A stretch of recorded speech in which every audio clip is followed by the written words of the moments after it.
Drugs.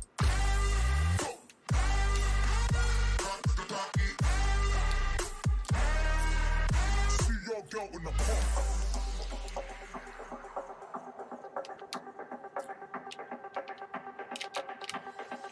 System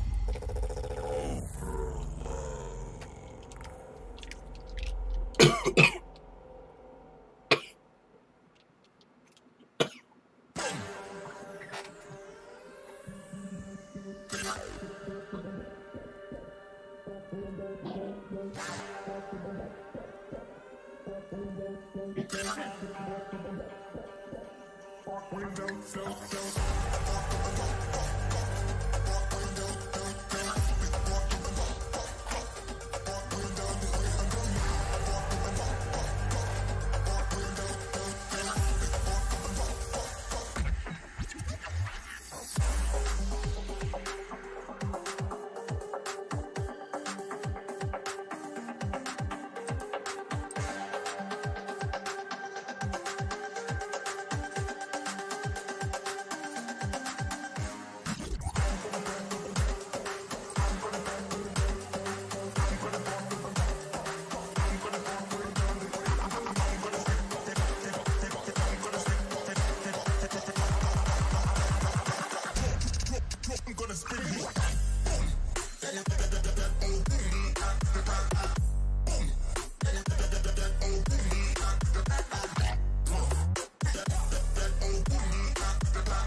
What's going on, full-time family? It is time to start the show. Today is Tuesday, August 28th, and there's not a whole lot to talk about, but Zabit has a new opponent, and on top with that being said, we're also going to break down UFC 228 at the end of the show, and we're going to look at the new updated pay-per-view card and just look at the card in general because that's coming up this Saturday.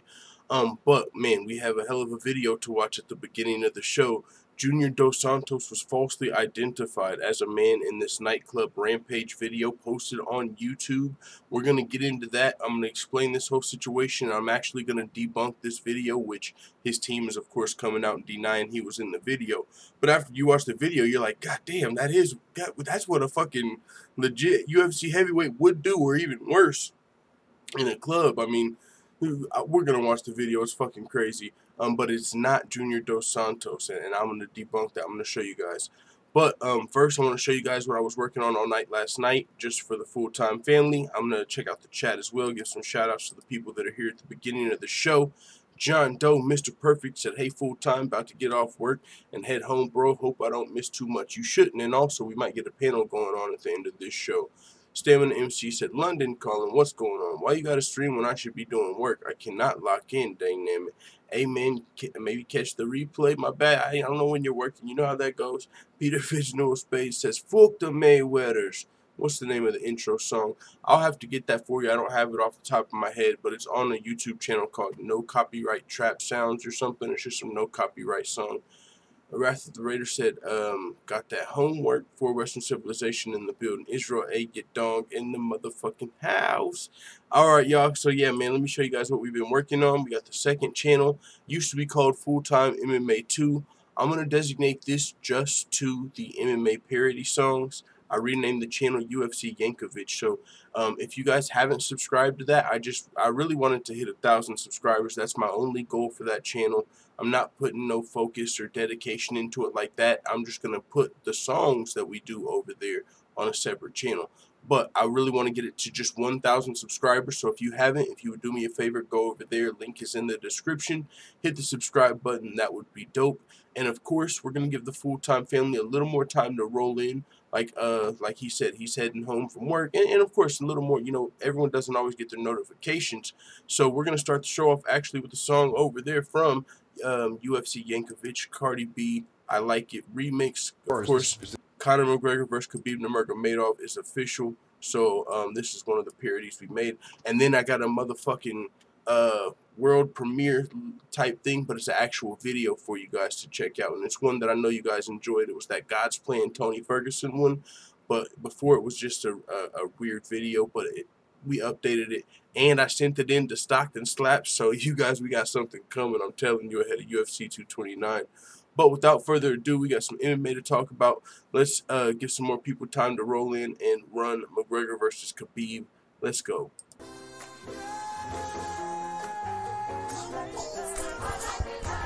They call me Conor McGregor, there's no one better. I'ma fuck Khabib up, then go rematch Floyd Money Mayweather. If this dog shit Dagestani thinks he can stand with me, I'll damage him and leave him panicking. Let Russia know I am the king. I don't like you, won't even pretend to try to. I've waited this long to fight you. You shouldn't have fucked with my crew.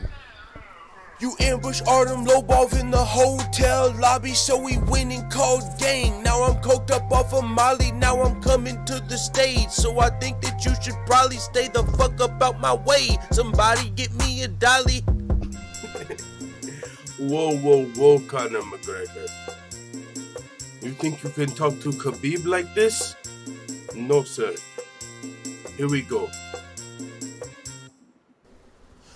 Yo, Conor McGregor, what the fuck is wrong with you? Come here, let me smash you like chicken, just let me humble you. You take all these drugs, but you won't take home a W. If we fight in UFC or if we fight with guns and crews. No, let me stop it, you don't want me to take it there. If you want, you can take a bear, send location, and I'll be there. Yo, full-time family. Alright, man. Let's see. I see someone said in the chat something about a giveaway. We've done giveaways before. We've done giveaways in the past, but who was that? Peter Fictional Space says, "Hey, bro, a lot of YouTube channels pull in a lot of people by doing giveaways, just trying to help." Yeah, man. A lot of YouTube channels. There's a lot of ways to grow your channel. You know, you can grind. You can there's a lot of ways to grow your YouTube channel. I mean, giveaways are cool, you know, too. And I'll probably do those in the every 1,000 subscribers or so often, but I'm just not in a position to be able to do that. But they don't really pull in a lot of new viewers. Those are just, you know, to reward your returning subscribers. Those are really for the people that know about the channel. But yeah, thanks for trying to help. I appreciate it. Reason 336 says Mayweather cornering McGregor. Yeah, that's something we're definitely going to be talking about too. Actually, yeah, I'm going to play that other thing at the end of the show, man. Let's have some fun. Let's talk about Junior Dos Santos for a little bit here. We're going to debunk this, but he was recently, there was a YouTube video came out. I believe it was a Brazilian YouTube channel because they were speaking Portuguese, and where I actually found the video, the whole channel was Portuguese. So, but yeah, this is what was going on, and his team has responded. So there was a video, TMZ has posted it as well, and here's what Junior Dos Santos' team had to say about it. But I guess first we should watch the video before we see their response, because look at this video, and you can understand why this guy might have got mistaken for Junior Dos Santos. But one thing is, Junior Dos Santos' nickname is Cigano. I'm sure that's he's not the only guy with the nickname Cigano over in Brazil. So maybe this big motherfucker, you know what I'm saying, he was called Cigano. They knew him as Cigano. So once they heard about Cigano taking out 8 motherfuckers at the bar, they probably confused him for Junior Dos Santos, and mistaked him. But check this shit out, full-time family. Let me make sure you guys can see this on the screen. Yes, you guys can. All right, check this out. Yo. I gotta walk you guys through this. Okay, so this is the Junior Dos Santos motherfucker right here. Watch him. He's having a good time, right? We're gonna play this, and we gotta go back through it. This is just crazy.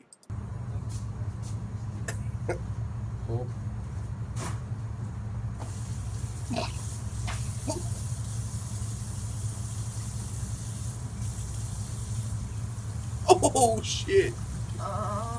Жесть!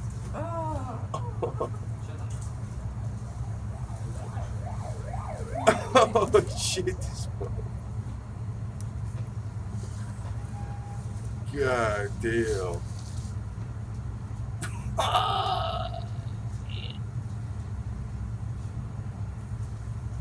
Why'd you push him again?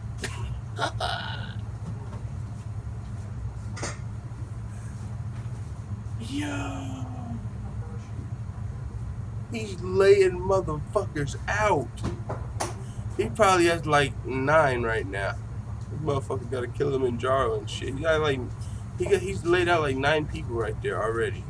Now, that is the video. I can't, shit is crazy. That's the video. People mistaked that guy for Junior Dos Santos, and they started reporting, at least some YouTube channel. They said that Junior Dos Santos, you know, lays a bunch of motherfuckers out in the bar. So his team came out and responded to that. But we got to watch that again, because we got to see how this situation turned sour. Look, he had a smile on his face. He ain't even dancing with nobody. He's just feeling himself right here. Maybe that's why he's mad. His girl's dancing with someone else. I mean, I don't know. I'm just speculating. I don't know what it was. But I'm also going to show you guys why this is not Junior Dos Santos. But look, he's smiling. He's chilling. All these motherfuckers back here, ain't nobody worried about this dude. None of them. I think this motherfucker accidentally steps. Let's see what happens. You might even check it in slow-mo, because that's what sets him off. This dude right here.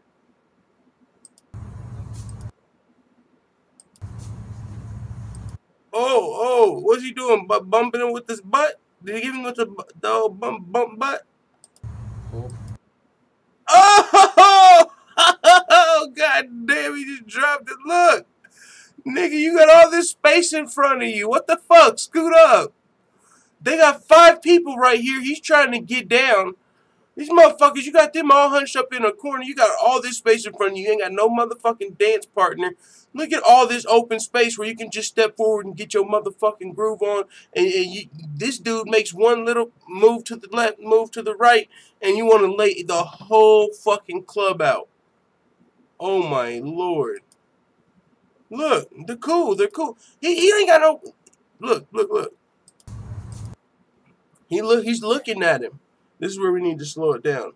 He's still cool. We need to slow it down right here. We gotta take the speed down to half speed. No, we gotta go to a quarter speed, because this motherfucker gets laid out.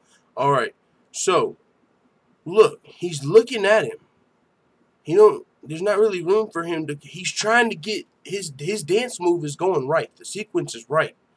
So he's coming this way. There's not really room for him to get through without touching you. But you got all this forward. I think we're gonna take it back just a little bit because I think he even just backed up a little bit into homie space. I think he backed up into homie space. We're gonna take it back just a little bit. Just a little bit. All right.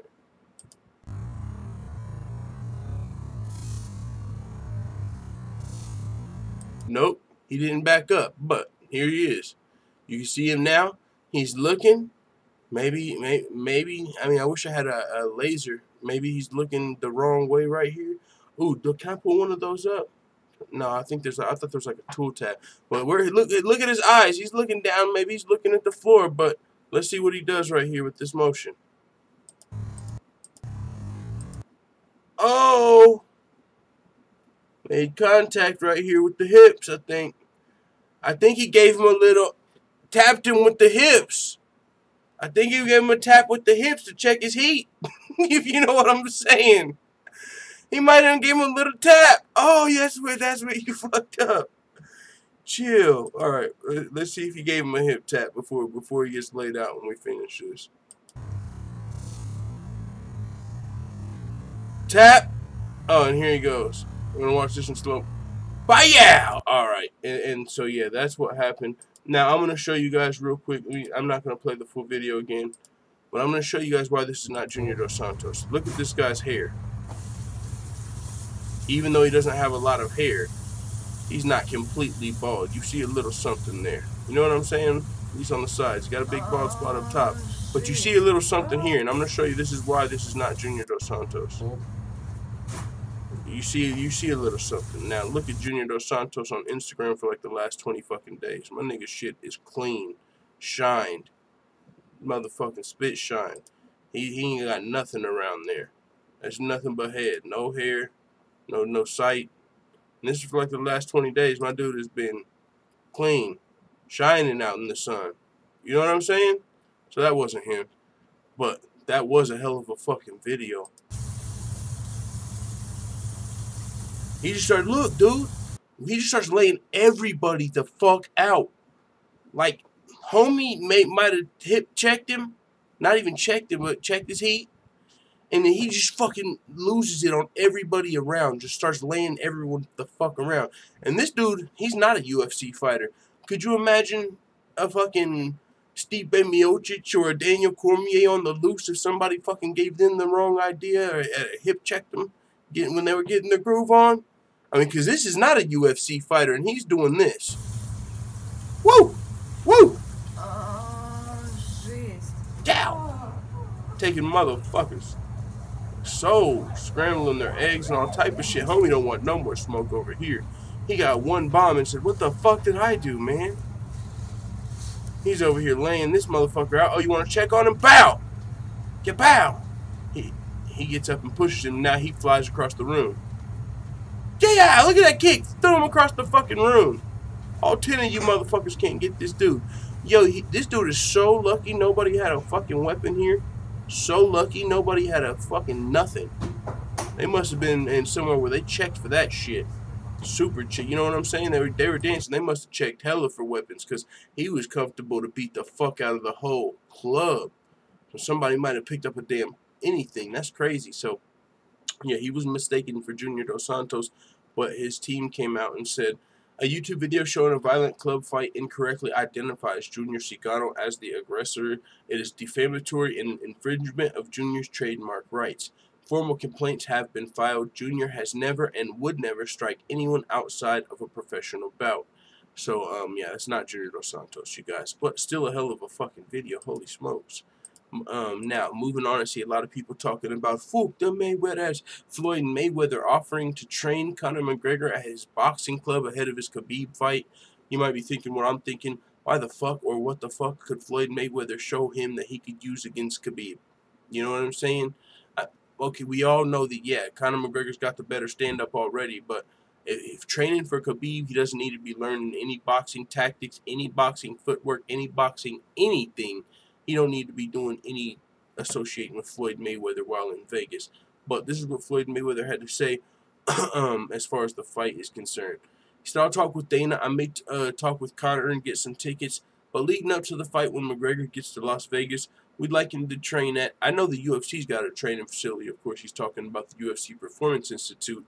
But he said, we'd like for him to work at the Mayweather Boxing Club. He said, I don't really have a prediction because I've never seen the guy that's facing Conor McGregor. But from what I know, he's a hell of a guy that's on the ground, hell of a grappler. He can wrestle, but the fans want to see you stand up and fight. That's what the fans like to see. Conor McGregor, he's a tough competitor. Conor McGregor's not going to back down from anyone. He's not scared. He's a warrior. Now, that's true, and Floyd Mayweather, he is a guy that's had that stance for a while, though. Of course, he's going to favor the stand-up fighter over the grappler, even though that doesn't mean they're going to win the fight, but he's a boxer, so, and way back in the past, when way before Floyd Mayweather, Conor McGregor, actually when he was taking, the UFC was, like, against boxing for real, he used to talk about how, you know, just the grappling aspect, that was something that they used to criticize a lot, so I'm not surprised and of course he's got the history with McGregor, and shoot, if McGregor can win, who knows? Floyd Mayweather may be rubbing his palms looking for a rematch. I'm gonna knock Khabib out, then go rematch Floyd Money Mayweather. If this, I'm just saying, your boy put it in the song. But no, yeah, you know, so and as far as why he would train at the boxing club, no reason. I don't see there's no reason for that at all. What, come get a fucking picture? Hey guys, look, we made a fucking bunch of money, and now we're fucking buddy-buddy. Like, what do you want him to do? Just come look for a photo op at the boxing club?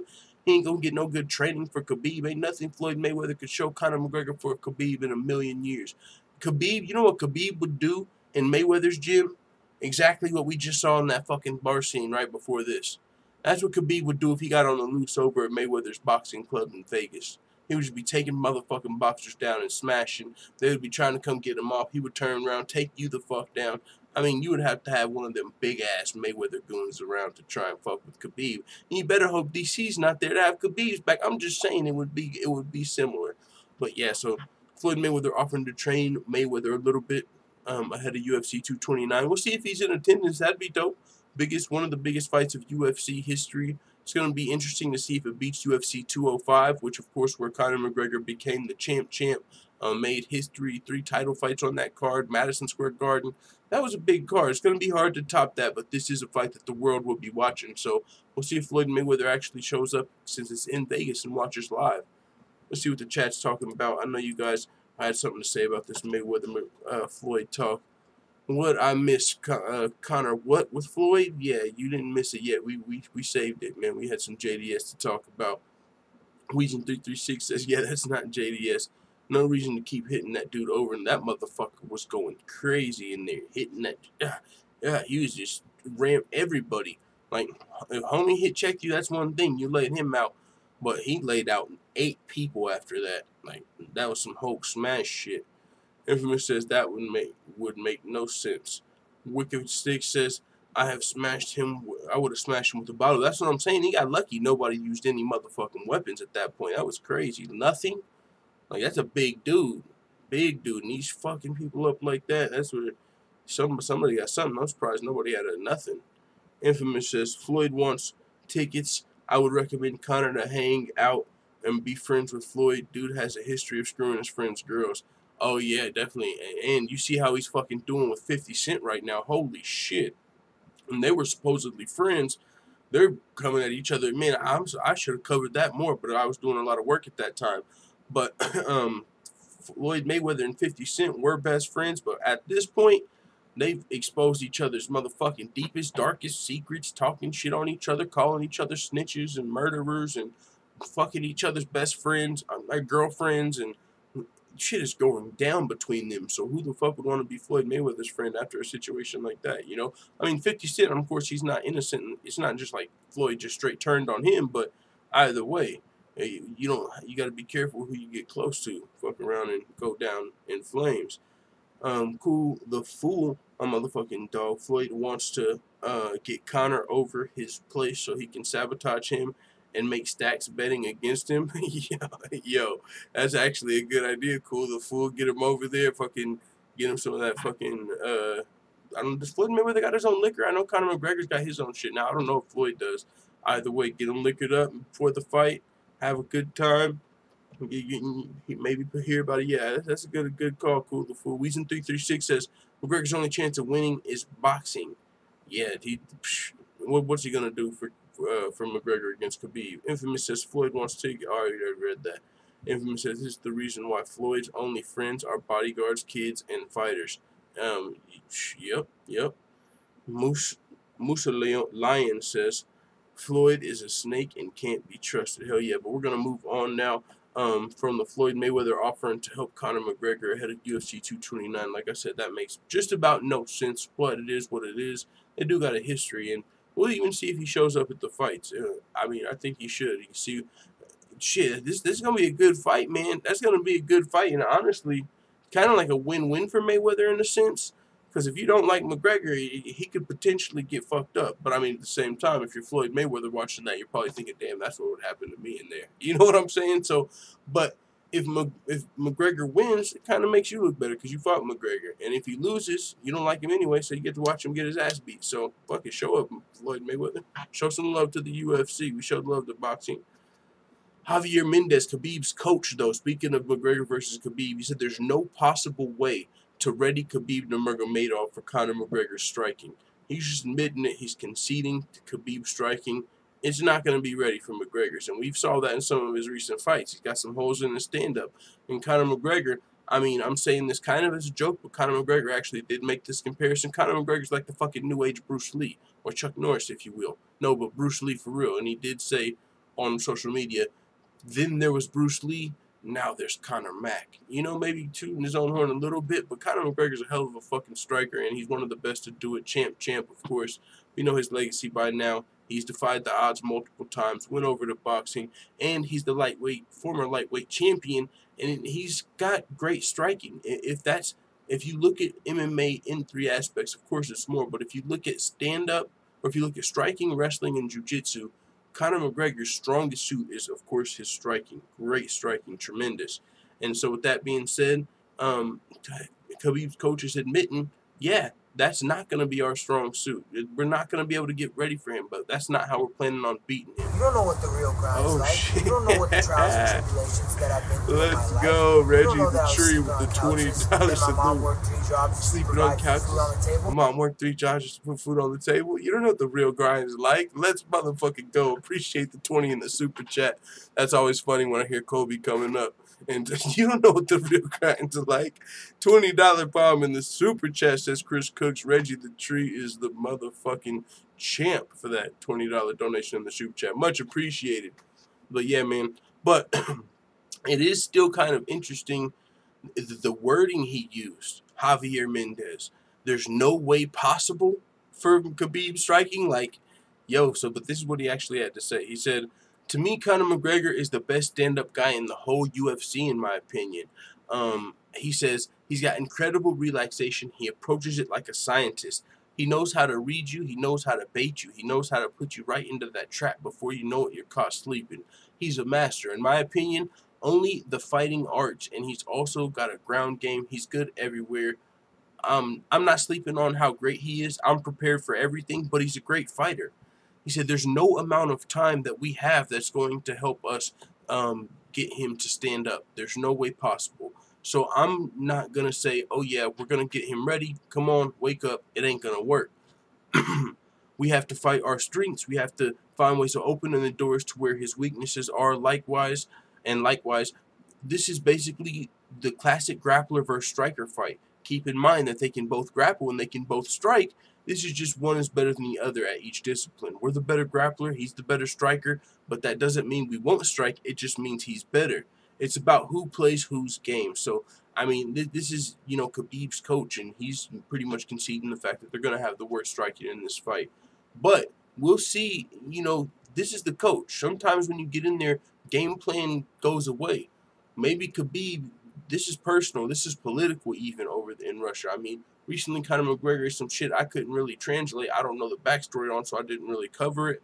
But I'll show you guys the tweet real fast. But he's talking about like some Chechen on Dagestani shit. Like, These motherfuckers knowing the Russian history and shit over here. Conor McGregor taking shots at Khabib. We've seen him taking pictures with Putin and all of that stuff. So this is not just game plans. Isn't all what this is only going to come down to. What am I fucking typing in? Chinchin. Oh, that's because that's what I was saying. Conor McGregor Twitter. The fuck is a Chinchin? What's up, full-time family? This is Web PK Vids right here. He says like, where is it at? Right here. You guys see this tweet from Conor McGregor. He says a true Chechen would never assist in a Dagestani-led attack on another Chechen. A true Chechen would never take orders from a Dagestani man. This is treason, and it's actually a longer Instagram post. He said this is treason. There is no worse than treason. And he's got a picture of this guy, I believe. So, and now I did see one article on this, and they said in this Conor McGregor was defending Artem Lobov, and I guess so. Chechens, I believe, are also Russians, and so Dagestan. See, I don't know the whole history. I'm just going to give you guys a little bit of what I do know. Like I said, this is political. This is deeper than rap. I've been saying that for a while now. So maybe Khabib's going to want to get in here, fuck the game plan, fuck taking him down. I'm sure he does want to smash him. He might for 1 or 2 rounds, but then he might want to let him up and show him I can strike with you too. You're the striker. Now I'm about to humble you on the feet. Like we've seen that in the past. Fighters get emotional and want to beat someone at their own game. I mean, it happens. You throw the game plan out the window because you really don't like the guy. Whether it's because of the trash talk, whether it's because of whatever fucking reason. If 2 fighters hate each other, don't like each other for whatever reason, sometimes the game plan goes out the window. So, with that being said, if Khabib doesn't ever does decide to abandon the game plan of just keeping Conor on the ground and trying to finish him there. And I think he has said that leading up to this fight. I don't want to finish him. I want to punish him throughout the fight. I want to drag him into the deep waters and punish him. I don't want to just let him out of there easy. He wants to fucking do damage to Conor McGregor. So if he decides to do that for like the first 2 rounds and let him up, it could be a bad idea. So we'll see what happens. But Khabib's coach is conceding the fact that there's no possible way Khabib's striking will be ready for McGregor in time, because that's his game. But with that being said, speaking of Khabib and, well, I don't know why speaking of Khabib is kind of a good transition, but UFC 228 recently lost Zabit Magomedsharipov. They lost his opponent, Yair Rodriguez. But we actually have a new opponent. It's not official. You actually might be hearing this here first. Brandon Davis on Twitter. Looks like I'll be seeing everyone in Dallas next weekend. Killer B, UFC 228, short notice. And people thought, oh, is he hinting at Zabit? And then he confirmed it down here. Someone says, fighting Zabit? Shit. Good luck, man. He said, definitely a tough fight, but fuck it. Any given Saturday. And so someone says Zabit. He hit the thumbs up. So it's going to be a big fight for Brandon Davis. Brandon Davis is a guy that maybe not on everyone's radar. I know John Lineker was a guy that offered to step up. That would have been a higher profile fight. But the matchmakers, I believe, said John Lineker was too small. I mean, hey, it is what it is. We've seen guys step up in weight classes, but that wasn't the plan for Zabit. But Brandon Davis definitely will make for a fun fight. He's a teammate of Jason Knight, a.k.a. Hick Diaz. Trains down there in Mississippi with them. So, he's definitely kind of like the Kyle Bochniak fight with Zabit Magomedsharipov. How it was a really fun fight. Not just because Zabit's a great fighter and very entertaining, but also his opponent brought it back. He brought that same energy to Zabit. Never quit, even when he was down. Kept bringing the fight. Brandon Davis could definitely bring the fight like that. He's not going to quit. He's going to make it for a fun fight. And like he said, any given Saturday, of course you give the edge to Zabit. This is short notice taking on Zabit. Zabit's a fucking monster. So we'll see what happens here. But Brandon, it looks like Zabit has a new opponent. Not officially announced, though.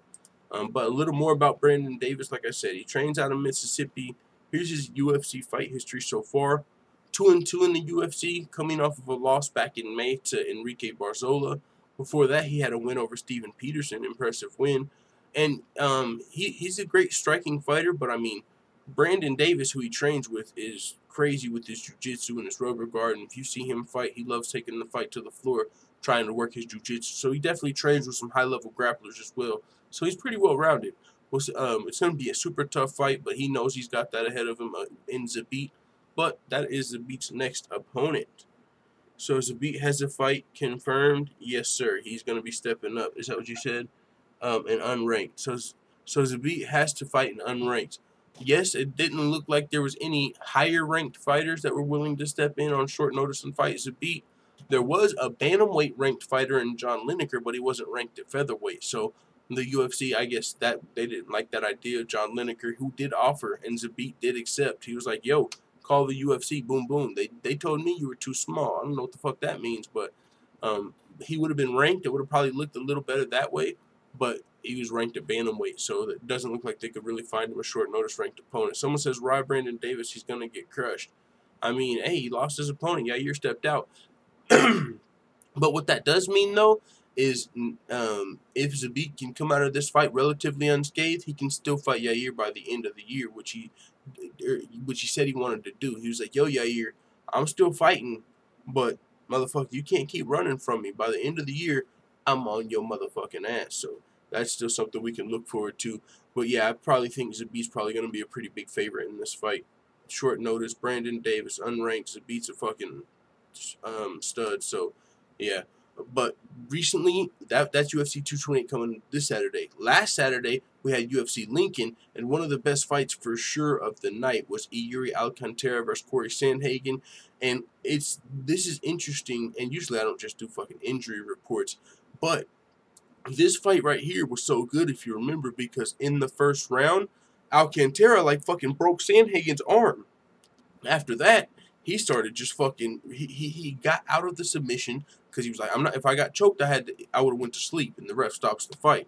But if it's just pain from my arm getting fucking snapped, I'm in there like swimwear." His fucking shit looked almost like it was. Elbow was going the other way. Like, that's how deep he was in the submission, and he never tapped. Ultimately got out of the submission and started throwing that same hand and ended up winning the fight via ground and pound TKO. So his arm definitely looked like it might be potentially broken, at least something in that fight. But hey, he returned the damage. You can see here, Iuri Alcantara is going to have nose surgery. So he broke his arm, but hey, motherfucker, I'm taking your nose with me. You know what I'm saying? An eye for an eye, kind of. They both broke some shit. That was a hell of a fight. The referee got a little heat for that fight, for the late stoppage, kind of. In the second round, when the TKO was landing for Cory Sandhagen, when he was finishing the fight, he told the referee, like, "Yo, I'm hitting him with some shit," and he's not defending. He had to coach the referee a little bit, and he ultimately stopped the fight. But that was like the refs. I don't know if it was his first fight, but somebody said that was he got in a little bit of trouble for that. I mean, I don't know the exact ramifications, but that might be his first fight and his last. Somebody said something like that. So, but yeah, man, that was a crazy fight. And so Iuri Alcantara underwent nose surgery. We'll see when he comes back, but what a fight. Now, we're going to be talking about Darren Till and UFC 228 soon, and this also is coming up, and I think this is something good to talk about leading into the Darren Till versus Tyron Woodley, because one of the things we're all thinking about coming into this fight is Darren Till going to make weight. You know, everyone's worried about that because in his last fight, of course, he missed weight by 4 pounds, and that was his fight before the title fight. So this is an important fight, and we don't know if he's going to make weight, which is kind of crazy that he's getting this opportunity, but he is. The UFC gave it to him. Can't blame him for taking the title shot, but we're still wondering. Now, speaking of weight cutting and extreme weight cutting, recently there was a fighter who collapsed and died after a fight, and he had an extreme weight cut before the fight. And so ABC has donated $5,000 to the foundation started by the family of the fighter. His name, I just watched the documentary on this guy. I'll show you guys. The Rondell Clark. Man, it was a crazy documentary because he seemed like he had a lot of future, a lot of promise coming into a second fight. First fight he won by TKO really early. But he was cutting weight. He still had like 9 pounds to go. Like, he was cutting a lot of weight, man. It's extreme weight cutting. You can go to YouTube. I'll go to the actual channel so I can get you the YouTube channel name, because this is a really good documentary to watch as far as extreme weight cutting. Books Media. Actually, this doesn't look official. It's only got 6. This might actually be something that I could have played a little bit of, but I'm not going to, just in case, because I don't want to. If you get any copyright strikes, you can't live stream for 3 months, and we do a lot of live streaming. But yeah, so Rondell Datwan Clark, Books Media. This is a pretty, or you can just go to MMA Fighting check out the article, and it's on there. But yeah, this dude died, man. Crazy article on extreme weight cutting. Mike Mazzulli, I believe, is in there talking about some of the extreme weight cutting. Crazy video. It really opens your eyes on some of this extreme weight cutting. And now we've actually saw this dude who potentially his death was because of the extreme weight cutting.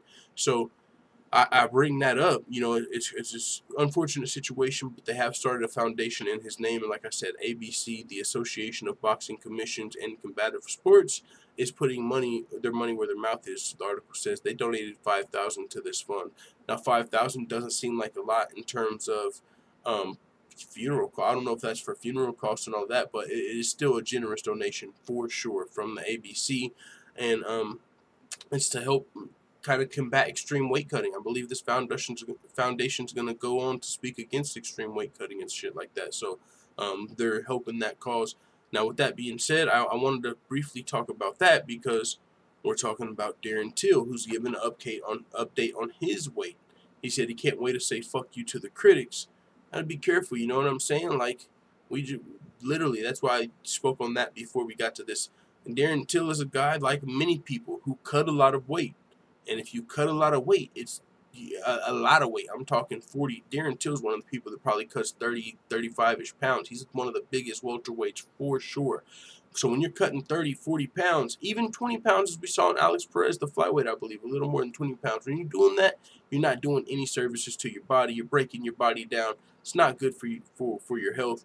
But we see it notoriously. Fighters do this shit. And so there's been a big push for more weight classes. There's been a big push for people fighting at their natural weight, closer to their natural weight and stuff like that, because something's got to give for these people doing these huge weight cuts. And Darren Till's one of the people doing it. And so he has a lot of critics, especially now in this time when people are criticizing weight cutting more than ever, when he's cutting all this weight. And then on top of that, missing weight's never a good way to silence those critics. But he's updating on his weight cut. This is what he had to say. He said, it's shit, it's fucking, he said, it's fucking, I hate weight, I hate cutting weight, I hate making weight, I hate dieting, I'm gonna make this weight so I can't wait to put my middle fingers when I step on them scales. I'm just in the moment now where I don't want to train anymore, I don't want to eat good anymore, I just wish I had a hamburger in front of me, but it's all sacrifices and I made a mistake last time. I just can't wait to say fuck you to everyone who keeps babbling about weight and he didn't make weight. Fuck Till, fuck them. So he's ready to just prove everyone wrong. Like, look, I can make the weight. Proper dieting, no emergencies. If you know, that was one of the things that did come out. I believe his pregnant baby's mother was in the hospital in an emergency situation. He got the call, and so that's potentially what led to him missing weight.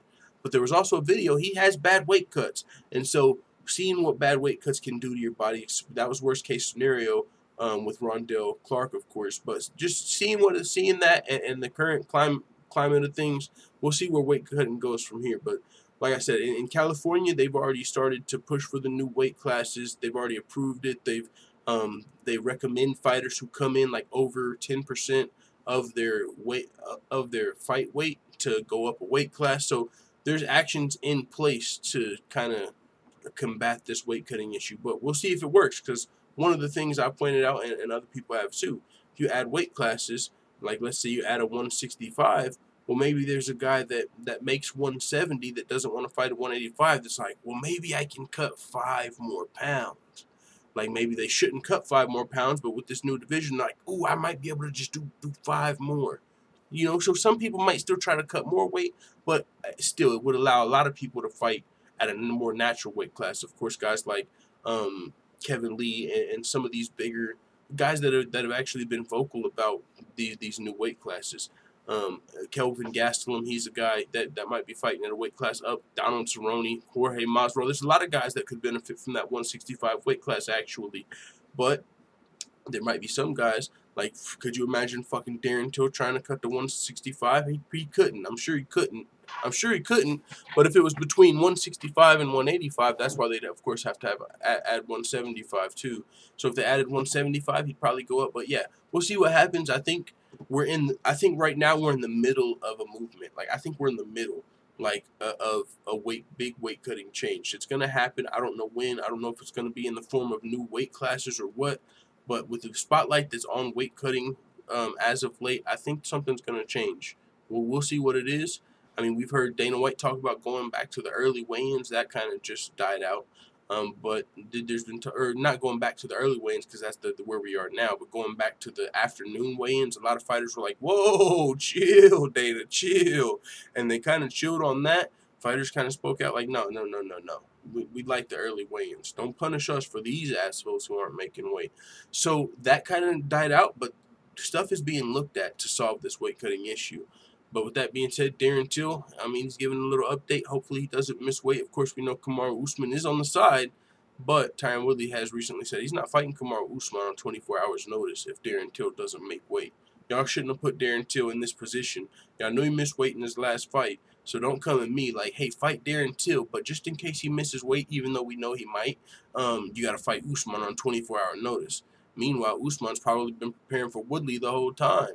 You're preparing for Tyron Woodley. Shit, because Darren Till might miss weight. Tyron Woodley's a professional. He ain't missing weight in a damn title fight. You ain't expecting him to miss weight. Worst case scenario, he gets injured. But you're telling Kamaru Usman if Darren Till misses weight, he gets the opportunity? Yeah, so that's a whole weird situation with that replacement deal. But hopefully Darren Till makes weight and this is a non-issue.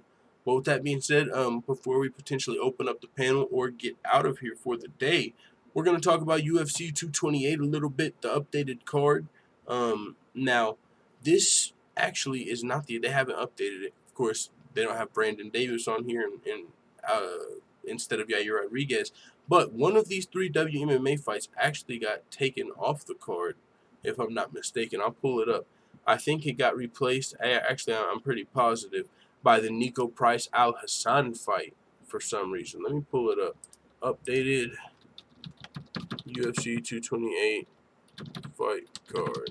I saw this on one of these MMA websites recently. UFC. Why does it say Tyron Woodley versus Robbie Lawler? Am I tripping? 2 days ago? Yeah, these motherfuckers are crazy. Oh, that's a free fight. That's what that is. Okay. Yo. Chill. UFC free fight. Now I'm typing in UFC free fight and shit because that's what I just typed in. What do we look for? UFC 228 updated fight card. Alright, here we go. We'll see if they have it right.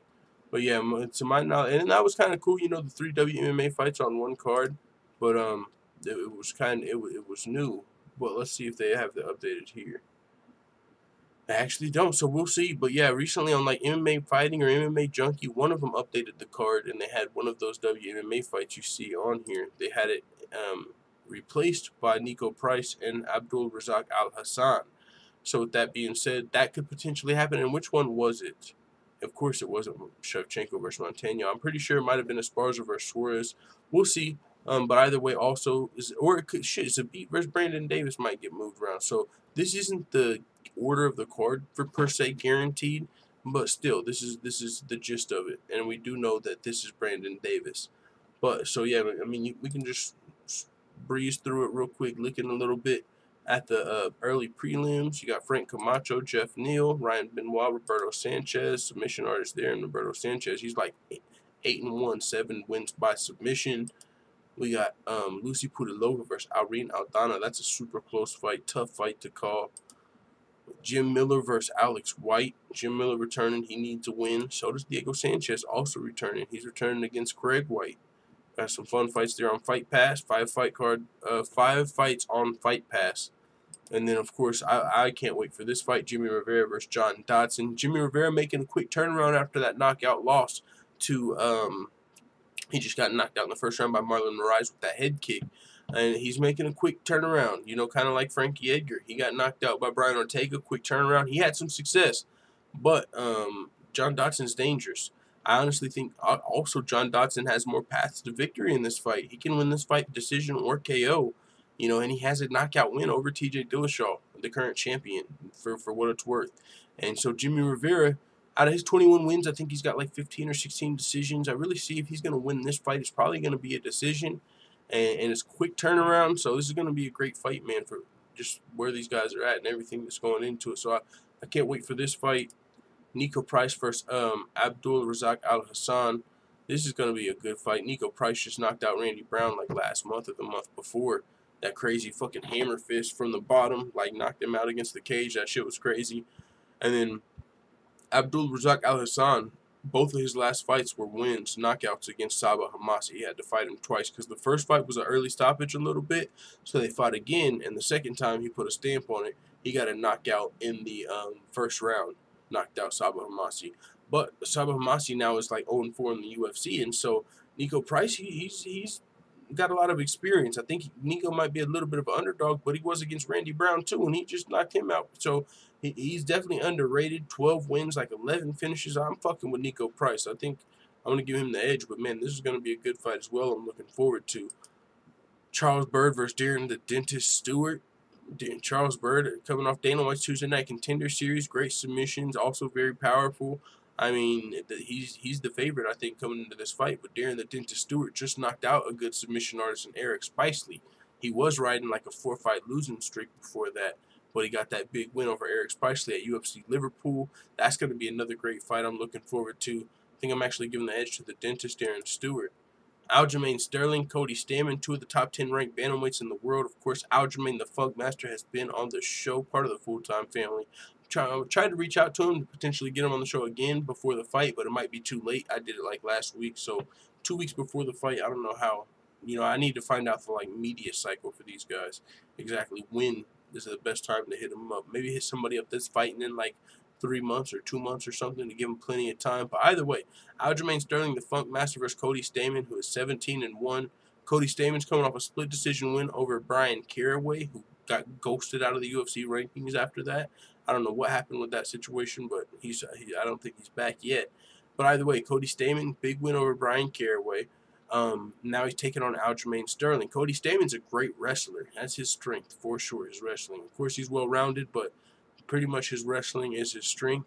Aljamain's a great wrestler. He's also very well-rounded, though. So Cody Stamann could potentially use his wrestling to win this fight, and try. That's how he usually tries to win his fights, you know, controlling dudes and just having that dominant wrestling. But Aljamain, he's going to have great defensive wrestling as a wrestler himself, and also he's very well-rounded, great striker, so that's going to be a great fight. Hard to call. Of course, I'm giving the edge to Aljo, though, if you saw my predictions.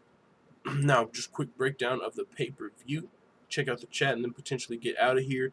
I'm going to show you, we're going to do that world premiere, though, of course, at the end of the show. Show you guys the remake, some fun stuff. But Zabit Magomed Sharapov taking on Brandon Davis. 15-1 Zabit. Man, this is interesting. You know what I'm saying? For Zabit to be so good, of course he gets co-signed by everyone in his gym, and if you've watched his fights, he just looks fucking tremendous. He doesn't have any cardio issues, it seems. I mean, actually in his last fight, maybe in the 3rd round, but I mean, I don't think so. But he's got a very entertaining fighting style. They say he beats up everyone in the gym, and he trains with Frankie Edgar, Marlon Moraes, Eddie Alvarez. He trains with some of the best fighters in the world. He says he beats all of their asses in the gym. 15-1, but for some reason he's not getting, and maybe it's because these guys is one of those situations where they're ducking their taco. These top-ranked fighters aren't taking fights with Zabit, and we've seen Yair specifically fucking seems like he's doing whatever he can to avoid this fight. First, he was calling fake news on Dana White, almost got cut from the UFC, so he came back, agreed to the fight, but now he's injured. And so Zabit, it's like, man, it seems like just from the cosigns he's gotten from the fights we've saw, he's ready for the big show, but he can't get a ranked opponent. And so now he's having to fight another unranked guy here at UFC 228. And then he's looking to finally put a stamp on Yair's ass by the end of 2019.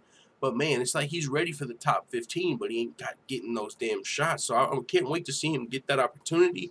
But either way, it's going to be fun to watch him fight in the meantime, in between time. But it's going to be dope to see Yair, or Zabit back in action. Not Yair.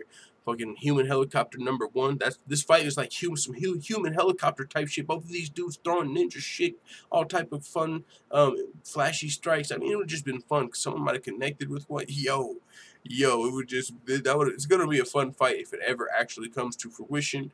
If Yair doesn't find a way out of the fight by the end of the year. Someone says I'm staying up for UFC 229. I'm saving up for 229. Oh, yeah, UFC 229 is going to be a great show, man. It's going to McGregor versus Khabib, Ferguson versus Pettis. O'Malley got moved off the pay-per-view to actually where he said he wanted to be. He wanted to be on the main event of the prelims, because you're in the main event. You actually get a lot more promotion. It's on free TV. Everyone's not spending the money on the pay-per-view, but everyone's likely going to be watching the prelims that night. So that's going to be a huge opportunity to be on that main event. So Sean O'Malley, because since they added Tony Ferguson and Anthony Pettis, now that card's even more fucking stacked. We're going to look at that too, actually. We got to the new card with Pettis versus Ferguson on there. And actually, it's going to be a great segue into Tony time. But yeah, we got Carla Esparza versus Tatiana Suarez. Going to be a tough fight for Carla Esparza. She's always counted out and underrated, I feel like, but she's fucking damn near on a 4-fight winning streak. She's lost a couple of split decisions. You could argue she won both of them, but you know how that goes, man. It is what it is. Sometimes you get your hand raised by the judge, sometimes you don't. But I actually had her beating Cynthia Calvillo in her last fight, but she lost the split decision. Now she's taking on the very tough Tatiana Suarez, man. Maybe I shouldn't say this because I'm trying to fucking get unshadow banned. I should just leave shit like this to myself. So I'm going to say it one last time, but I'm working on it. I can't just leave you guys hanging. But I feel like Carla Esparza like pissed off somebody in like the upper UFC brass for some reason. I don't know why. Like, and because this is a tough ass matchup to be coming off of a close split decision loss. Like, it's like if somebody, and that's why I say that, because she's coming off of a close split decision. She could have won that fight, and a lot of people feel like she got robbed. So if the UFC feels like that, like, yo, this chick just got robbed, what are we gonna do? Like, at least give her a good matchup. Maybe someone ranked higher than her. What do? Nope, we give her Tatiana Suarez, who's ranked lower than her, but is a fucking threat, a straight monster. So I just feel like maybe Carla Esparza's pissed off somebody, and you know what I'm saying? I don't know. Maybe that's just tinfoil full-time thinking, which needs to shut the fuck up. I'm trying to get unshadow banned.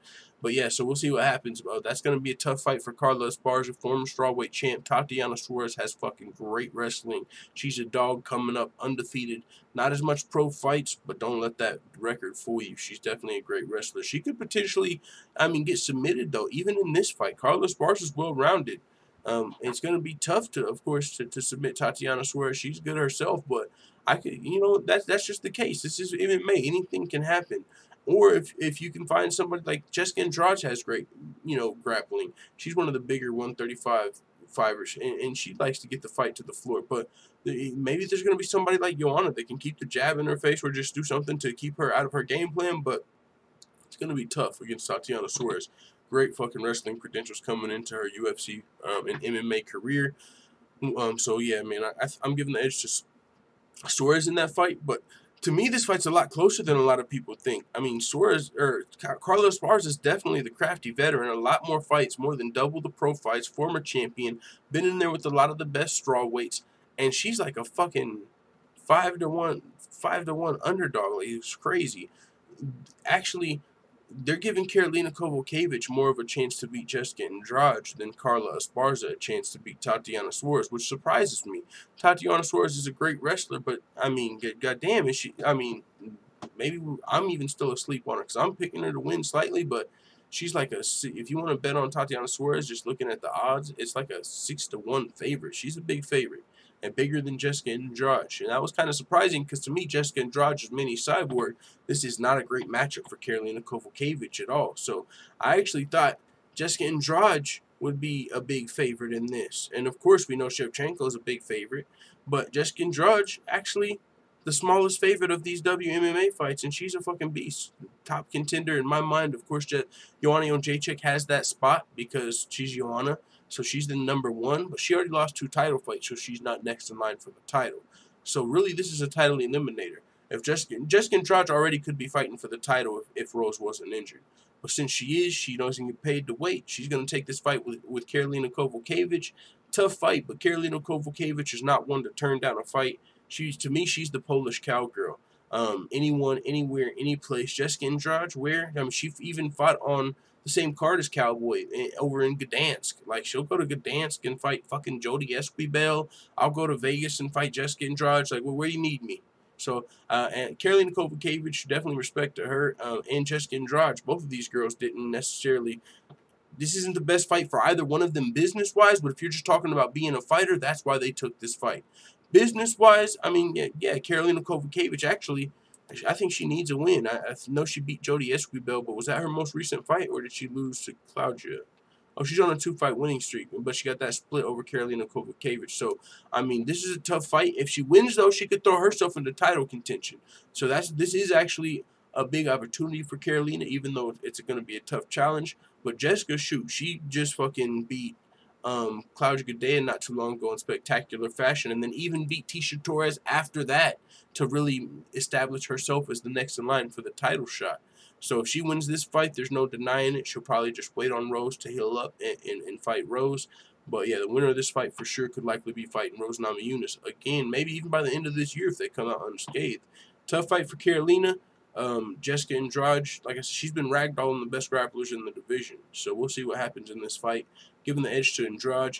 But Karolina's one of the better strikers, you know, in the division. It's kind of like striker versus grappler, kind of.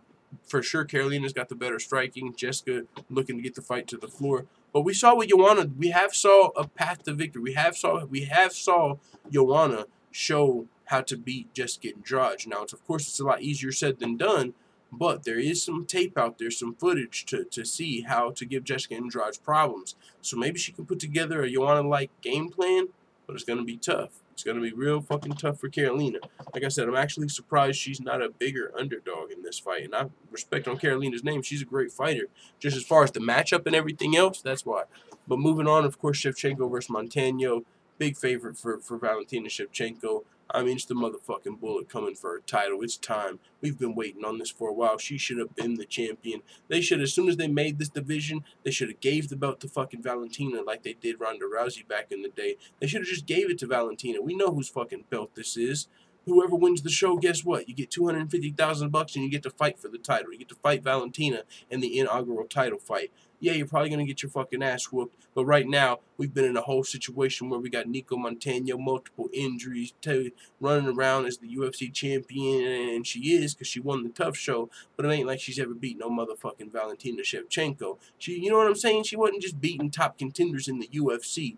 Valentina Shevchenko has wins over Pena, wins over Holm, all at bantamweight. 2 close fights with Amanda Nunes. Get the fuck out of here. What are we really talking about? Fucking Valentina Shevchenko has outstruck some of the best strikers in the world. She's been in there with bigger girls than her, had success. This is what we're talking about when we're talking about pound for pound. Nico Montano has, you can see right there, 7 pro fights, and I think if you go to Sherdog, it's 6 pro fights. You know, I think they might be polishing up a little bit here, you could imagine. But come on, man.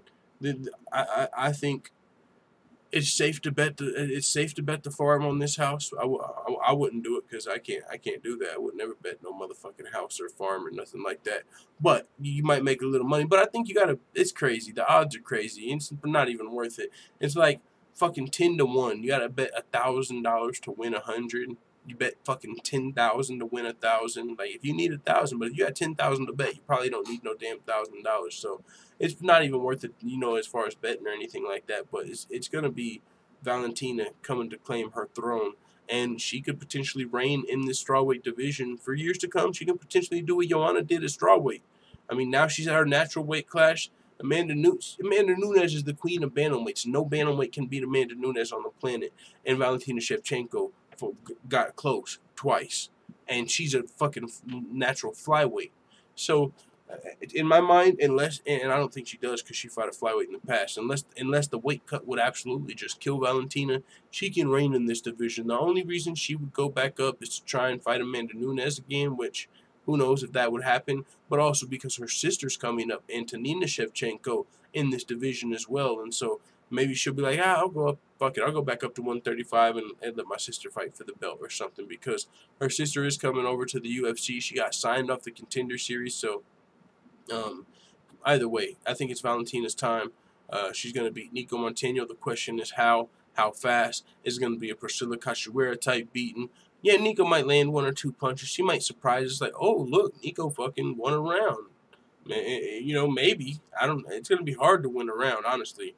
I don't think Nico's going to win a round, but I'm going to give her that odd. I don't think she's going to win the fight by any means. I don't think her only really chance is to knock out Nico Montano. I mean, didn't Valentina submit fucking Juliana Pena? Like, if I'm not mistaken, by like armbar? Like, this bitch is crazy, dog. Didn't she submit her? Yeah, she submitted fucking Juliana Pena. She outstruck Holly Holm. Come on, dude. What are we talking about? We saw what she did to Priscilla. Split decision with fucking Amanda Nunes. This is come on. What are you gonna do? She's not gonna submit Valentina. Like I said, if Juliana Pena got submitted by Valentina, how is Nico Montano with 6 pro fights gonna submit her? So her best chance is to knock her out. Is she gonna knock her out? I mean, I don't even think she's got any knockouts on her resume. Probably she might have a TKO or 2 or something. Either way, not much of a change there. Valentina's likely gonna be taking that title for sure. But of course, we got the main event. The Gorilla Darren Till versus Tyrant with the chosen one Woodley. And that's going to be a great fight, man. A lot of people picking Tyron Woodley, ready to see him out of there. His time's coming. I just don't know if it'll be this weekend. His time's coming. He's not going to be around forever. I can definitely, you know what I'm saying? He's got the TMZ gig, the commentary. He's not even going to need to fight forever now at this point. And also, I mean, just even skill-wise, age-wise, he's getting up and out of there. There's some contenders coming up. We got some new blood. We got some Colby Covington, some Kamaru Usman, some Darren Till coming up. And so these guys are the future of the welterweight division. But as of right now, it is the chosen one, Tyron Woodley. He's the current welterweight champion. He hasn't had the best performances in his last 2 fights, so he's going to have to, in my opinion, be entertaining in this fight. I would hope so. I would hope. And that might put the pressure on him because if he has a boring fight here against Darren, both of these guys need to show up.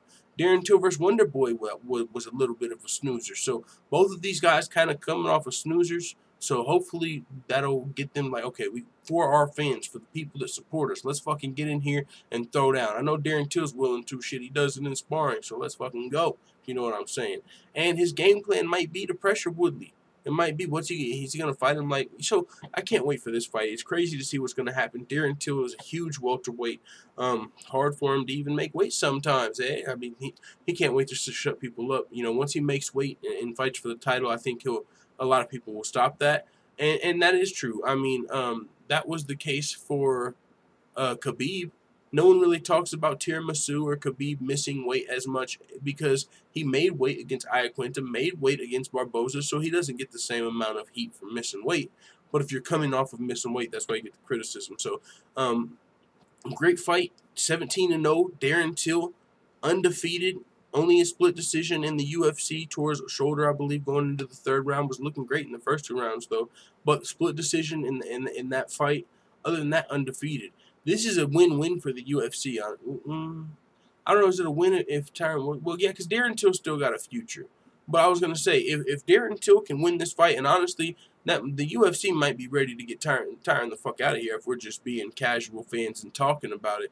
He doesn't have the most exciting performances. The fans don't love him. Darren Till, on the other hand, the fans do love. He's undefeated. He's bilingual. He speaks Portuguese and fucking English, and we got 2 nations behind him. Hell, you see how Conor McGregor has the Irish behind him, and he's fucking as big of a star. Darren Till's got the potential to have Brazil, motherfucking the UK, even America. He can have so many fans around the world. Darren Till's got so much potential. He's like a future cash cow, and he's undefeated on top of that. If he wins, that's huge. That's a fuck. That would be great for the UFC. But Tyron Woodley is a fucking beast, bro. Watching his champ camps, even if you don't tune into those, he's a hard worker. We know that. Dedicated, great champ. I mean, he's had great performances. Even in the Wonderboy fight, Wonderboy's a really hard guy to figure out.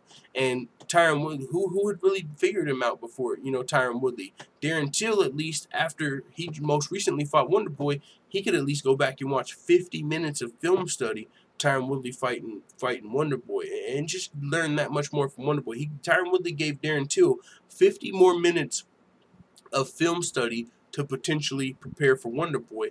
And you could still argue that Tyron Woodley did better in his Wonderboy fight than Darren Till. Now, as far as how is Darren Till going to win, a lot of people feel like he's going to have to pressure Tyron Woodley and potentially get him to wear himself out. But that's Tyron Woodley's game plan. Tyron Woodley likes when people pressure him against the fence because it gives him that whole octagon to either shoot for a takedown or explode and knock your ass out. That's why he fought Stephen Wonderboy Thompson like that. He said, I'm not going to go in. He made Wonderboy come forward. That was his game plan. That's why it wasn't the most exciting fight. He's a very cerebral fighter. He's smart as fuck. He's not going to fight stupid. He's going to be watching all of Darren Till's fights, breaking them down, So it's going to be just such a fucking hard fight for Darren Till on top of a potential tough weight cut. That's another reason I feel like the UFC kind of forced it here. Because if let's just let Darren Till get a little better at the weight cut, or maybe just make weight one time, because now there's no guarantee he has a good weight cut. What if you throw Darren Till into this fight and he has a fucking hard-ass weight cut because it's a title fight, but now his performance, now he's coming in like fucking Kamaru Usman or something at 30%, or even bad weight cut. What if he comes in at 80% because he had a fucking bad weight cut, and now Tyron Woodley beats him because he got thrown into this situation because we needed a main event?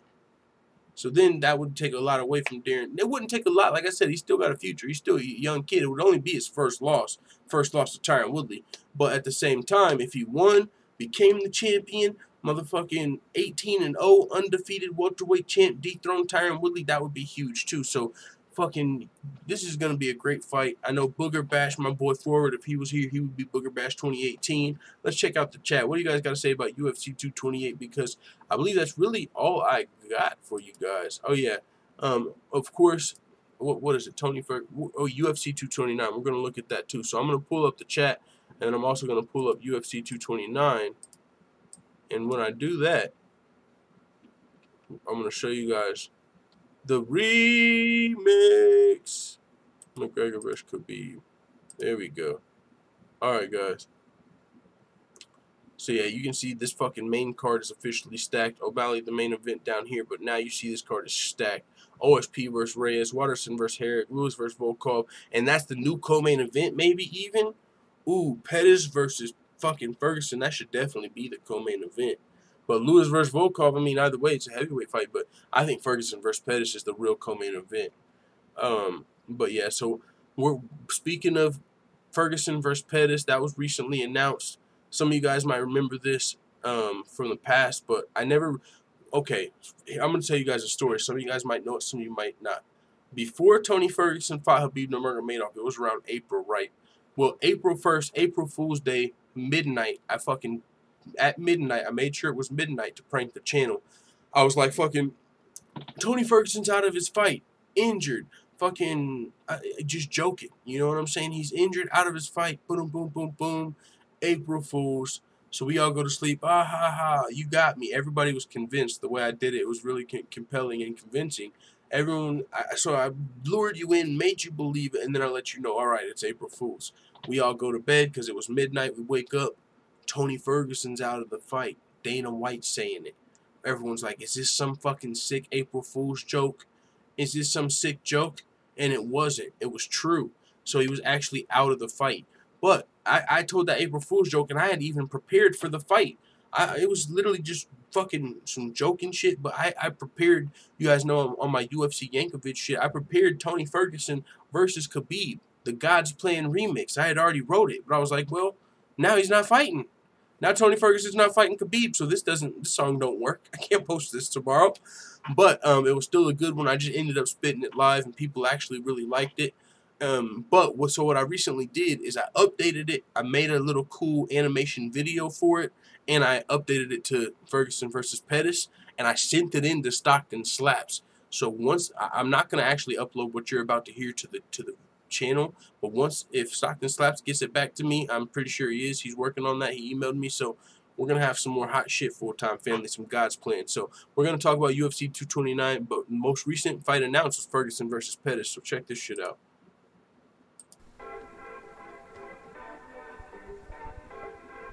Yeah, they wish and they wish and they wish and they wish and they wishing on me.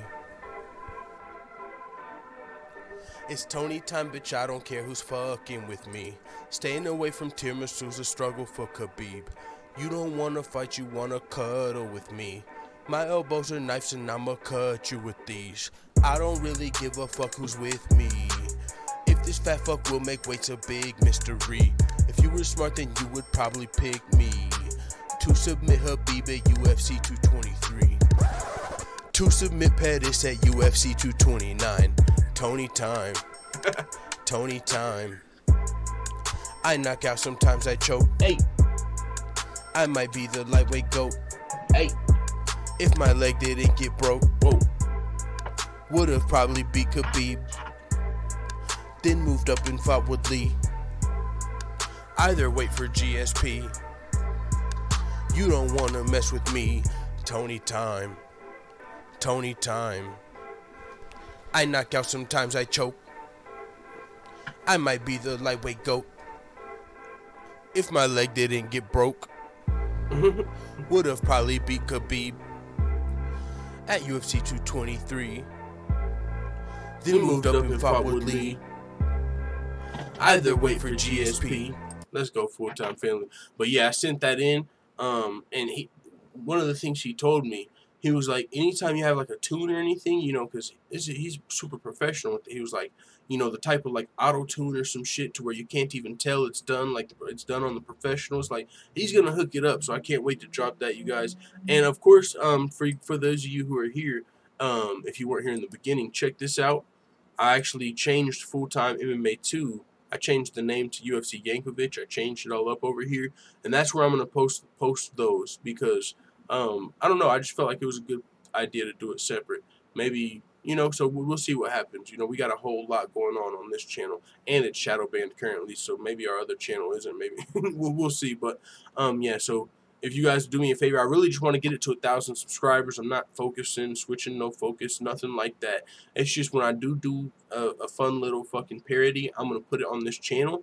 But if I want to get that channel to 1,000 subscribers, that's one of my biggest goals, because with the new changes to YouTube, $5 in the super chat from Cool the Fool says, I appreciate your work. Thank you very much for the support, Cool the Fool, for the 5 in the super chat. Much appreciated, dog. I appreciate that, and I appreciate your support, good sir. Going for the stop.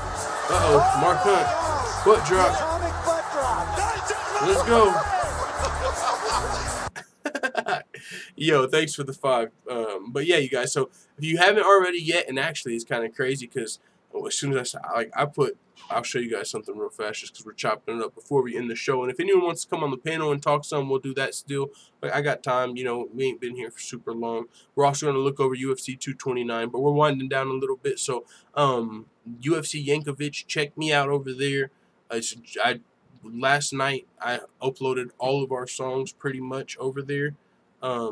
And so yeah, you can just go check out UFC Yankovic for the songs. And like I said, I just want to get that to 1,000 subscribers, because with the changes to YouTube, this channel used to be monetized, but you can't do it, so you don't even get pennies for that. So, but it is what it is. Trying to get that to 1,000. That's one of the things up, and I might put the new song over there actually as well. But yeah, so that's one of the updates. I was working on that last night. So do your boy a favor. Link should be in the description. Other than that, let's check out UFC 229's fight card. I mean, we looked at it a little bit. Dominic Reyes, I can't wait to see him fight again. His last fight, the Devastator, Dominic Reyes, definitely looked devastating, man. Forget who he knocked out, but he just showed off great striking. I remember just looked great, like a real potential in the heavyweight division. Jared Cannonier knocked him out, submitted Jeremy Kimball, knocked out Joachim Christensen. He's just been over here fucking smashing shit. He's going to be fighting OSP. Can't ever really count fucking OSP out. He's a vet. He's well-rounded. Wrestling, submissions, knockouts.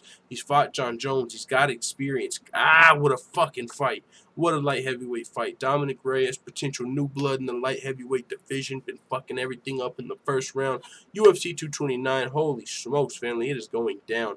Of course, Waterson versus Herrick. Going to be some karate shit going on. Some stand-up. Herrick possibly looking to get the fight to the mat. But Waterson, of course, can also defend off her back. She got some solid jiu-jitsu. That's going to be a fun strawweight fight. The Bulldog versus the Karate Hottie. Let's fucking go. And we got Lewis versus Volkov. Whew, if you don't know Volkov, motherfucker, you will after this. He did just finish Verdum in the 4th round, so we know he's got the cardio. We know he can be in there with the veterans. Verdum was looking great before that, smashing Tibura, outclassing him and Walt Harris. Like, he was just smoking guys. But Volkov put an end to that. Volkov's a beast, very experienced, only like 29. Potential future contender. Him and Curtis Blades are really who I look at, like the 2 best, youngest prospects in heavyweight right now. Alexander Volkov and Curtis Blades. They're on their way up. And he's going to be fighting Derek Lewis, the Black Beast, who's got the win over Francis. But he's got the persistent back issues. Man, I love Derek Lewis, but I don't know if I can pick him in this fight. Volkov's a monster. It's going to be a good-ass fight. Like button you, says someone. I haven't even did no reminders for that. You know, I haven't even been on. I just been talking and shit. But yeah, man, do your boy a favor. We got, I don't even know how much we got right here, but My shit says 2 waiting. I might have to hit refresh on my chat and shit over here. Either way, if you finish biting your bagels, do your boy a favor. Hit that thumbs up button. We got 25 watching, 20 thumbs up. That means there's about 4 bagels floating around here. But it's all good. Once you're done, do your boy a favor. Bada Jr. says, shout out to the OG Senior. What is Bada Senior around here? What's going on, Bada Jr.? John Doe, like button your girl. Like button your bitch. Invincible Summer says George Lockhart, I think. Oh, you talking about Khabib? Somebody else heard about him firing his nutritionist before his last fight. I did hear about that, but he still made weight. Hopefully he has the process down. At least he still made weight. So even if he misses weight, I don't want to fucking hear about no damn. You know, if they miss weight, like, I like this replacement idea, kinda, but I don't know about if they miss weight.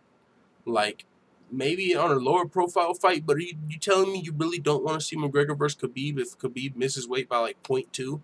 Would you rather like lose the Pettis versus Ferguson fight so Pettis can hop in, and then we lose Khabib because he missed weight by 0.2 pounds? So we see Ferguson versus McGregor, and we lose Pettis, we lose Khabib. Like, really? Because, like, I don't want to see that. Now, if, I love it for injuries. If someone gets injured, put him in there. But yeah. Hopefully that's not an issue. And like I said, I'm not even really worried about Khabib making weight. He's made weight in his last 2 fights. There's not really, you know, he's missed it in the past. John Doe said, did Donnie Aaron hit his girl too? Are you talking about 2 as well as who? I mean, yeah, of course that is, if anyone doesn't know. Yeah, but he did, allegedly. You know what I'm saying? Of course, but I don't know who you're talking about 2. Nobody wants to see a replacement fighter after a weight miss for that fight. Not that one. That's what I'm saying. Not for that fight. For that fight, there's no way that works. But now, maybe Till. But even, like, let's say Darren Till versus Tyron Woodley. Now, Tyron Woodley's professional and he hasn't missed weight. But we've been seeing guys who've never missed weight miss weight. Kevin Lee had never missed weight. He missed weight. Yoel Romero had never missed weight. He missed weight. So we're seeing guys who had never missed weight in the past start to miss weight. But if Tyron Woodley misses weight, what do we see? Fucking Woodley versus Till for the number 2 or number 1 contender fight? Like, what goes on? Do we lose Woodley? Instead of letting Till fight Woodley, and if Till wins, he's still the champion. So that's weird. I don't like pulling the fighter. If you miss weight, you're out of the fight. But at the same time, we have talked about up in the ante. If you miss weight, 20-30% of your purse isn't enough. So maybe it's like, all right, motherfucker, you miss weight, you're out of there. Maybe that's what you got to do. Oh, the Nazi guy. Yeah, the Nazi guy that was the fiance or husband or whatever, Andrea KGB Lee. Yeah, he. Of course, he had the Nazi tattoo issue, and then most recently, he might even still be on the run. I haven't heard he got locked up or anything. Of course, he had the alleged domestic violence issues with Andrea KGB Lee. So, but yeah, they're trying to keep that private, of course. But yeah, they definitely had some issues there. All Pro Limited says Tyron Woodley need to hurry up and drop his album. Did we do? Oh yeah, we did Tyron Woodley versus Darren Till Fifi. We'll probably play that Friday or something. But Holly Woodley, the victimized one, says Bada Jr. Yo, that's funny. Well, yeah, man, UFC 229, and then, of course, you got O'Malley versus Quinones. You got Sergio Pettis versus Formiga, so check this out, family. You got Sergio Pettis down here, and you got Anthony Pettis up here. And then, me being full-time engulfed in this MMA world, you see right here, actually, I don't know, they're from Milwaukee. You guys know that. I was going to pull up the list of events, but I'll just tell you guys instead of pull it up. But you can. Actually, I might as well since I was about to start. But there's going to be an event, I believe, in, like, Milwaukee. Let's pull it up. UFC list of events. They're coming up at the end of this year. Where's the Wikipedia schedule? There it is. But, yeah, so right here, Milwaukee, Wisconsin, end of the year, the very last UFC on Fox event as well. And that's going to be in Milwaukee. And what stood out to me when I first saw that was just the Pettis brothers. They're the two, well, at least Anthony's one of the former biggest stars and still a big name in the sport. But, I mean, either way, I don't know who it would be. One of those guys could get a big win here and headline that card for sure. Who else would be better to fucking headline a card in Wisconsin than one of the Pettis brothers? And I thought potentially if Pettis didn't fight here, maybe he could do that. But since he's on the card now, who knows? Either way, both Pettis brothers are going to be fighting here. I wouldn't be surprised if one of them ended up headlining that card actually at the end of the year or being on the card. I would imagine they would be headlining. Well, I don't know who, though. Pettis versus Formiga, though. Sergio Pettis, great flyweight fight, title contender. Potential title eliminator here. Of course, you got DJ in line for the title fight. You got Cejudo flirting around with the champ fight in another division. So these guys, the winner of this might deserve a title shot, but it just might not be the time, unfortunately. But Pettis coming off of a win over Benavidez, shot himself up in the rankings, let everyone know he's one of the best flyweights in the world. And Jussier Formiga, he's knocking on the title's door. He would have been a fresh matchup for Demetrius Johnson, but now Demetrius Johnson's not the champ anymore, so we're not just looking for fresh faces anymore. So now we got these two guys who are in title contention battling out at UFC 229. Formiga, he got 2 wins, a third round submission over Ben Wynn. He got the win over Oka Sasaki. So he hasn't been beating the best guys in the world, but he's still looking to move up the rankings with the win potentially over Sergio Pettis. But Sergio Pettis just beat Benavidez, and Benavidez shit before that. I mean, of course, it was off of a layoff, but that was a very impressive win. All Pro Limited says Darren looks soft in that photo. Now and Later says, yo, te pario full time. What's going on Now and Later? How's it going, brother? John Doe says, I think DJ is done soon. He rose the bar of that division. Yeah, man, I think he might get a rematch in, but other than that, he doesn't have aspirations of moving to any other divisions. And he actually has talked about fighting around the world. So, yeah, but I think he thinks so, too. Take some time off, heal up. He's, of course, injured right now. New Call of Duty dropped, so you know he's probably got that in the meantime, in between time to play while he's healing up. And then we'll see what happens when he comes back. But yeah, toward the end, Cejudo got the best of him in that fight, but he could potentially beat Cejudo and then go on, who knows, until he's fucking 37. If he beats Cejudo in the third fight, because it's going to take someone like Cejudo to beat DJ. And even in that second fight, a lot of people felt like he lost. So if DJ wins, he could still run it up, you know, and defend the title maybe against Pettis, you know what I'm saying? Or in the meantime, like, so, I mean, he could be done soon, but he also could still make one more run down there at flyweight. Mr. Perfect said, yo, full time, can we get a track for Branch versus Jacare? Yeah, is that the headliner, or is that on UFC 230? Potentially. I know I did the Weidman versus Jacare track. Potentially, we might be able to do that on UFC Yankovic. I've been doing the main events lately, but if that UFC Yankovic gets some traction, yeah, potentially I'll do a lot more if people actually want to hear more. But I just want to get that to 1,000 subscribers. That's my main goal. But yeah, Branch, that sounds like a fun one for sure. DJ versus TJ next. Yeah, I think so too. All Pro Limited. Fat Ninja Flip says DJ TJ, like the rhyme. Bada Jr. says, well, no, DJ TJ's not next, of course. It's Cejudo versus TJ. But DJ versus TJ was supposed to be fighting. But yeah, so also Pettis versus Formiga. You got Scott Holtzman, Alan Patrick, Lena Landsberg versus Yana Kunitskaya. 2 Cyborg victims going at it. You got Gray Maynard versus Nick Lynch. That's a fun fight. Ryan LaFleur, Tony Martin. Going to be a good card. Still no headliner for UFC 230. We're still waiting on that. 231, though, talks of Holloway versus Ortega. 232, Nunes versus Cyborg. So we got some fun fights coming up, full-time family. We got 29 people watching, 23 thumbs up. Pretty good. But once you finish biting your bagels, if you haven't yet, do me a favor. Hit that thumbs up button for your boy. And hopefully it'll get us some good YouTube karma and from under this shadow band. Margarita Jimenez Castillo says, love the content. Well, I'm glad you enjoy the content, good sir. Today, but today's live show is actually about over. Dana, fly out full-time to Vegas. What the fuck would I do there? Window shop? No, that would be fun, though. I would love to fly out to Vegas. UFC 229 and fucking, I don't know. It'd just be crazy to be a part of one of those. I've never even been to a live fight. Maybe I should take baby steps instead of stepping into, like, the biggest fight card of the year. But, yeah, either way, man. Today's show's pretty much over. Anybody wants to join the panel? I haven't really seen anybody ask about it. But if anybody does, anyone got anything they want to get off the chest, speak now, forever hold your peace. We can do a little bit of panel at the end of the show. Or we can do that tomorrow. Actually, I'm trying to get a shift, man. I thought I had a 3-day shift for Wednesday through Friday. I haven't been able to find fucking work this week. I'm trying to, though. I'm trying to find a shift for my job. So, if so, the show will be earlier in the daytime. If not, it'll be about the same time. Soon enough, though, we're going to have a set schedule. Same time, every day. By the way, thank you guys for coming through. We'll be back live tomorrow. Talk some more MMA with the full-time family. Do me a favor. Subscribe to UFC Yankovic. Link is in the description. It would be much appreciated. Let me see if the link's in the description. It's actually not. Either way, you can. The link, I'll type it in the chat. Actually, I'll just paste it over here. If you haven't yet, some of you already might be there. Tomorrow is good for panelism. Okay, we'll do some panel tomorrow. Check that out. If you haven't, do me a favor. Subscribe to UFC Yankovic. Goal is to get that to 1,000 subscribers. That's one of my big goals. So if you haven't yet, and you don't even have to turn on the notification bells. Just hit the subscribe and fucking ignore it. Just do it for your boy. All right, but yeah, appreciate it, you guys. We'll be here tomorrow. Talk some more MMA. Not a lot of crazy stuff going on. I don't think there's going to be a swarm of news, so we'll definitely likely have a panel tomorrow. So if you want to be a part of it, come through. Fat Ninja Flip said, why is it ending? No. Well, we pretty much hit all of our points today. No panel going on.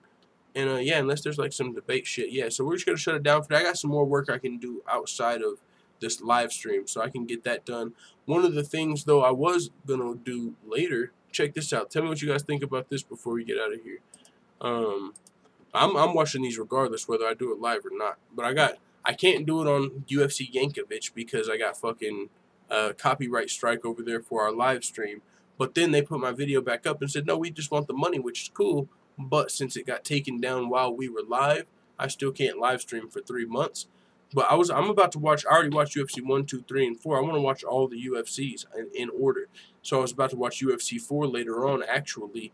And I was thinking about doing it live, but I don't want to do it on my main channel because I don't want to get it.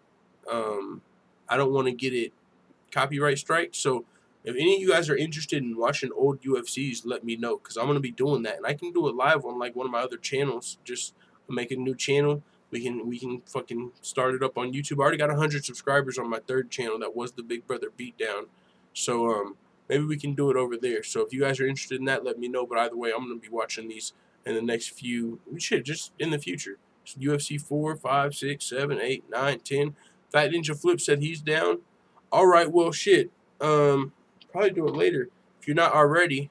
Well, we'll talk about it tomorrow. We'll talk about it tomorrow because I already told you guys to subscribe to UFC Yankovic. So now I don't want to say, all right, now go subscribe to UFC. To fucking the Big Brother Beatdown because that's where we're gonna be watching these. John Doe said add El Chapo and MMA trolls on that list. 7 likes is unacceptable. I think you gotta hit refresh. I'm seeing 25 fights, but either way, I appreciate it, good sir. A lot of people stream stuff on Rabbit without worrying about copyright stuff. What's Rabbit? We might have to check that out. But yeah, so I want to do that. Maybe like a watch party, UFC 4 watch party. If you're interested in that, fuck it, let's pull it up. If you're interested in that, this is where you got to check out. I'm going to put it in the link right now. The UFC, oh, it's right here, Full-Time Entertainment. I changed the name from Big Brother Beatdown to Full-Time Entertainment. So I'll copy this. Put it right here. That's where I'll do a watch party. Whenever I'm watching UFC 4, I'll probably do a live stream, and I'll just do it on there until we get a copyright strike, which I don't even know if we will. We might. I'm not going to leave it up. I'm not going to, it's just going to be one of the ones where I delete after we do it. That way, I don't have to worry about a future copyright strike. So, yeah, check that out. Subscribe there. Subscribe to the backup channels. I'll be doing more work on those as we try to operate through this shadow ban. But yeah, man, peace to everybody. We'll be back tomorrow. Let the full-time family know what you think in the comments.